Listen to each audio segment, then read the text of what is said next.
It was one of the biggest public service reforms of the SNP's, 17 years now.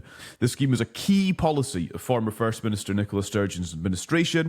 She said in 2021 she called it the most ambitious reform since devolution, and Geoff, it's gone. What does that say? What is the indication here? What does that signal? Well, it's very disappointing for Nicola Sturgeon's legacy. I'm sure she's pretty frustrated that this decision has been taken, but I'm afraid it was inevitable. It was inevitable for some years.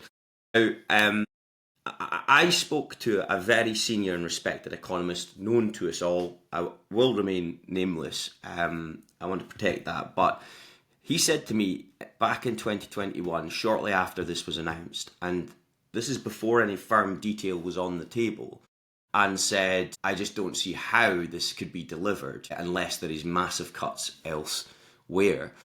And I think from that moment forth, I'd always had the view that this just can't happen as it was, the plans were subsequently released. And I think, we've got to remember the limitations of devolution. My co-host always says we don't do things like normal countries. Well, over 70% of revenue and 40% of expenditure remains reserved to the United Kingdom government. We do not have much flexibility. We do have some, but much flexibility to borrow against ourselves and invest in the future. It's the nature of how devolution is funded through the block grant.